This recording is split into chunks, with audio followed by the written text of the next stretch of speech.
हलवार बहरेल प्रीत ही आपली. भाग 46. वीर, घरामध्ये इतका अंधार का आहे? सगळे कुठे बाहेर गेलेत का? अक्षिता दरवाजा उघडत बोलली. नाही, मला यातलं काहीच माहीत नाही आणि मला कोणी बोललं सुद्धा नाही. वीर, घरात नोकर वगैरे सुद्धा नाही आहेत का? निदान ते असते तर घरात उजेड तरी असता. आजच आपलं लग्न झालंय आणि आज घरात इतका अंधार. अक्षिताच्या चेहऱ्यावर गंभीर भाव होते. तिच्या चेहऱ्यावरचे गंभीर भाव बघून वीरने लाईट्स चालू केल्या आणि समोरचा नजारा बघून त्या दोघांच्या पायाखालची जमीनच सरकली. हे सगळं काय आहे आणि हे कोणी केलं? वीरने आश्चर्याने विचारलं. तुम्ही घरातून गेल्यानंतर इथे काही गुंड आले होते आणि त्यांनी आम्हाला असं बांधून ठेवलंय. प्रकाशराव वीरला म्हणाले. त्यांनी तुम्हाला असं का बांधलंय आणि कोण होते ते गुंड? वीर त्यांचे बांधलेले हात सोडत बोलला. आम्ही बांधलंय त्यांना. ते गुंड समोर येत बोलले. कोण आहात तुम्ही? तुमचं आमच्या फॅमिलीशी काही वैर आहे? अक्षिता. वैर तर नवीनच आहे. गुंड. हे बघा, कदाचित तुमचं माझ्याशी वैर असेल, यात माझ्या फॅमिलीचा काही दोष नाही आहे. तुम्हाला जे काही करायचं आहे ते माझ्यासोबत करा, पण प्लीज माझ्या फॅमिलीला सोडून द्या. वीर विनंती करत बोलला. वीरला विनंती करताना पाहून अक्षितासुद्धा हतबल झाली होती, कारण तो हे सगळं त्याच्या फॅमिलीसाठी करत होता. घरातल्या सगळ्यांना समोर बांधलेलं पाहून त्याचं हतबल होणं साहजिकच होतं, पण अक्षिताचा जीव कासावीस होत होता. माझं खरं वैर तर तुझ्याशीच आहे, पण तुझी फॅमिलीसुद्धा यात कमी इन्व्हॉल्व नाही आहे. स्टेअर्सवरून पावलांचा आवाज आला. तसं अक्षिता आणि वीरच्या माना तिकडे वळल्या. ती स्टेअर्सवरून खाली येत होती. तू? तिला समोर बघून वीरने आश्चर्याने विचारले आणि अक्षिता मात्र चांगलीच घाबरली. हो, मीच. ती हातातील गनवरती फुंकर मारत बोलली. तू इथे काय करतेस? तुला तर आत्ता. वीर बोलता बोलता थांबला. मला तर आत्ता काय जेलमध्ये असायला हवं होतं. हेच ना, पण मी आता जेलमध्ये नाही तर तुझ्या डोळ्यासमोर उभी आहे. तुला ऐकायचंय मी ते कशी आले ते? तनिषा त्याच्या समोर उभं राहत बोलली. हो वीर, मी जेलमधून पळून आले. तिथून पळून येणं सुद्धा माझ्यासाठी सोपं नव्हतं. पण काय आहे ना, आजकालची जी पॉप्युलेशन आहे ती खूप करप्ट आहे. त्याच्यामुळे एकदा का माणसांना पैशाचं आमिष दाखवलं ना की ते वाटेल ते करतात. तनिषा छद्दीम हसत बोलली. म्हणजे पोलिसांना आत्तापर्यंत ही न्यूज कळाली असेल की तनिषा तिथून पळाली आहे. पोलीस तिचा तपास नक्कीच करत असतील. मला काहीही करून ही न्यूज पोलिसापर्यंत पोहोचवायला हवी. अक्षिता मनात विचार करू लागली. त्यांना का बांधून ठेवलंयस? वीर आवाज चढवत बोलला. माझ्यासमोर अजिबात आवाज चढवायचा नाहीस हं. ती तनिषा तर केव्हाच मेली, जिने तुझ्यावरती प्रेम केलं होतं. आता तुझ्यासमोर जी उभी आहे ना, ती एक नवीन तनिषा आहे, जिच्यासोबत तिच्या लग्नाच्या दिवशी धोका झाला आहे. तनिषा कुत्सित हसायला लागली. मी तुझ्यासोबत धोका केला का तू केलास माझ्यासोबत धोका? हे सगळं करायला मी सांगितलं होतं का? तुला माझी प्रॉपर्टी हवी होती. तुला मला तुझं नोकर बनवून ठेवायचं होतं, पण मला आयुष्यभर असं राहणं अजिबात जमणार नाहीये. वीर, या सगळ्या गोष्टी आपण बसून सॉर्ट आउट करू शकलो असतो, पण तुला सगळ्यांसमोर या सगळ्या गोष्टीचा तमाशा करायचा होता ना. तुला माझी सगळ्यांसमोर इज्जत निलाम करायची होती, म्हणून तू हे सगळं मुद्दामून केलंस. तनिषा रागाने फणकारत बोलली. हे बघ तनिषा, वीरचा असं काही हेतू नव्हता. जर त्यांनी सगळ्यांसमोर असं केलं नसतं तर तुला तुझ्या चुकीची जाणीव कधी झाली असती, म्हणून त्यांनी हे सगळं केलं. अक्षिता मध्येच बोलली. तू तर मध्ये काही बोलूच नकोस. हे सगळं तुझ्यामुळे तर घडतंय. मला आधीच सावध असायला हवं होतं तुझ्यापासून. तुझ्या भोळ्या चेहऱ्याला मी भुलले आणि तुला इथे थांबवून घेतलं. जर तुला इथे मी लग्नासाठी थांबायचा आग्रह केला नसता तर हे सगळं घडलंच नसतं. तनिषा तिच्यावर खेकसत बोलली. तनिषा, तू तिच्यावर अजिबात आवाज चढवू नकोस. यात तिचा काहीही दोष नाही आहे. जरी ती लग्नासाठी थांबली नसती ना, तरी मी तिच्यासोबतच लग्न केलं असतं, कारण जेव्हा मी तिला पहिल्यांदा पाहिलं होतं ना, तेव्हापासून ती माझ्या मनात होती. तेव्हापासूनच ती मला आवडायला लागली होती. तुझ्यासोबत लग्न करणं हे फक्त एक नाटक होतं, ज्याच्यामध्ये तू पूर्णपणे फसलीस आणि माझा प्लॅनही सक्सेसफुल झाला. वीर, पण आता मी सुद्धा माझा प्लॅन सक्सेसफुल करते. तनिषा, तू नक्की करणार तरी काय आहेस? अक्षिता, तुला एक डेमो दाखवते. असं म्हणत तनिषाने तिच्या हातातली गन पार्वतीच्या डोक्यावर टेकवली. तनिषा, तू त्यांना काहीही करू नकोस. मी तुला आधीच सांगितले की त्यांची काहीही चूक नाही. हा सगळा प्लॅन माझा होता. वीर, हे बघ तनिषा, आत्तापर्यंत मी तुझी खूप साथ दिली आहे. प्लीज आईंना काहीही करू नकोस. तुम्हाला नक्की काय हवं आहेस? रमा, मी त्यांना कुठे काय करतीये? मी तर फक्त त्यांना एक गोळी तर मारणार आहे. आणि मला काय हवं आहे हे तुम्हाला चांगलंच माहिती आहे. तनिषा कुत्सित हसत बोलली. जेव्हा तुम्हाला गरज होती तेव्हा तुम्ही मला सून करून घ्यायला तयार झालात. तुम्हाला आमच्या बिझनेसमध्ये पार्टनरशिप करायची होती, म्हणून तुम्ही वीरचं लग्न माझ्यासोबत करायला त्याला जबरदस्तीने तयार केलं. भलेही माझं त्याच्यावरती प्रेम नव्हतं, पण माझ्या प्रेमासाठी नाही तर तुम्ही तुमच्या स्वार्थासाठी त्याचं लग्न माझ्याशी लावायला निघाला होतात. तनिषा, हो, तेव्हा आमचा स्वार्थ होता मान्य आहे आम्हाला, पण तेव्हा वीरसुद्धा अचानक लग्नाला तयार झाला होता. तेव्हा आम्हाला सुद्धा खूप आनंद झाला होता. असं आम्हाला स्वप्नात देखील वाटलं नव्हतं की तो तुझा प्लॅन उघडा पाडण्यासाठी हे सगळं लग्नाचं नाटक करतोय. प्रकाशराव, अंकल, आता या सगळ्या गोष्टींचा काहीच उपयोग नाही आहे. तनिषा, काय हवं आहे तुला? अक्षिताने तिला प्रश्न केला.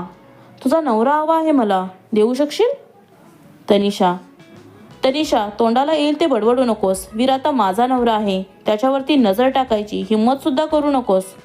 अक्षिता तिच्यासमोर बोट दाखवत बोलली. काय ग, हे मी फक्त तुझा नवरा मागितला तर तू इतके हायपर झालीस. जर मी तुझ्या गळ्यातलं मंगळसूत्र काढून टाकलं तर मग तू काय करशील? तनिषा तिच्यावर करडी नजर टाकत बोलली. तू नुसतं माझ्या मंगळसूत्राला हात तर लावून बघ. तुझा एक हात काढून दुसऱ्या हातात नाही दिला ना तर अक्षिता वीर सरदेसाई नाव नाही लावणार. अक्षिता, मंगळसूत्राला हात लावला ना तरी तू काही सुद्धा करू शकणार नाहीये, कारण आता तुझी पूर्ण फॅमिली माझ्या ताब्यात आहे आणि मी त्यांच्यासोबत काय करू शकते याचा डेमो तर मी आता तुला दाखवलाच. आता फक्त डोक्याला गन लावली होती. गोळी चालवायलाही मला वेळ लागणार नाही. तनिषा, अक्षिता, तू कशाला तिच्याशी वाद घालते? तिला काही सांगून समजावून उपयोग होणार आहे का? आम्ही कित्येक वेळापासून तिला समजवण्याचा प्रयत्न करतोय, पण ती काही ऐकायलाच तयार नाही आहे. पार्वती, पण काय ऐकायचं आहे मी तुमचं?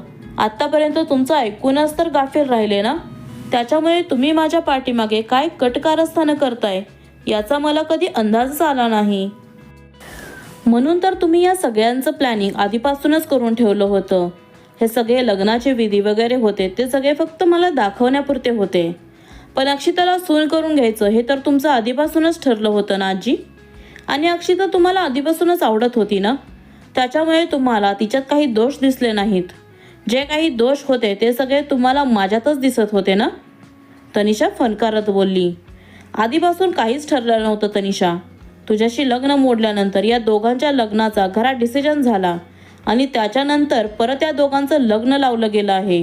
पिहू, तुला तर मी आधीपासूनच पसंत नव्हते, पण मला वाटलं होतं की लग्नानंतर तू बदलशील, तुला मी आवडायला लागेन. पण लग्नाच्या आधी तू भावासोबत मिळून हे सगळं प्लॅनिंग केलंस. होणाऱ्या वहिनीच्या पाठीत सुरा खूप असलास. तनिषा, तू काय एवढा रागराग करतेस? एवढं काहीच झालेलं नाहीये. वीर तिचं लक्ष भटकवण्याचा प्रयत्न करत बोलला. आता तू हे सगळं कशासाठी बोलतोयस? नाही, आता सुद्धा याच्या मागे तुझं काहीतरी नाटक सुरू असेलच. तनिषा, याच्या मागे माझं काहीच नाटक नाही. जर काही नाटक असतं तर मी माझ्या वकिलाला सांगून तुझी जेलमधून बाहेर यायची व्यवस्था कशाला केली असती. खरं तर ते उद्या पोलीस स्टेशनमध्ये येऊन याची प्रोसेस कंप्लीट करणारच होते, पण त्याच्या आधीच तू तिथून पळून आलीस. हे तू बरोबर नाही केलं. जर तू असं केलं नसतंस तर तू जामीनवरती बाहेर राहू शकली असतीस. आपण एवढ्या वर्षापासून मित्र आहोत, पण मी आपल्या मैत्रीसाठी एवढं तर करूच शकतो ना. वीर, तू खरं बोलतोयस ना? तुला अजूनही आपली मैत्री टिकवून ठेवायची आहे. तनिषा, वीर, तुम्ही हे सगळं काय बोलताय?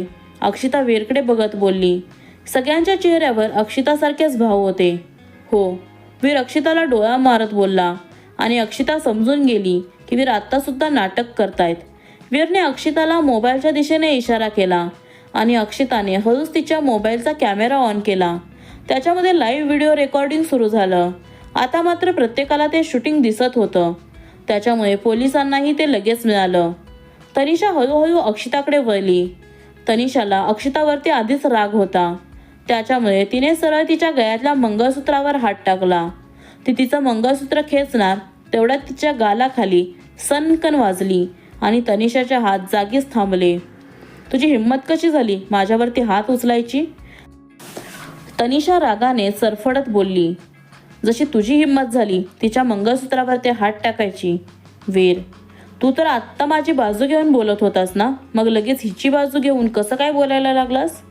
तनिषा, तू आता माझी मैत्रीण आहेस तनिषा, आणि अक्षिता माझी बायको.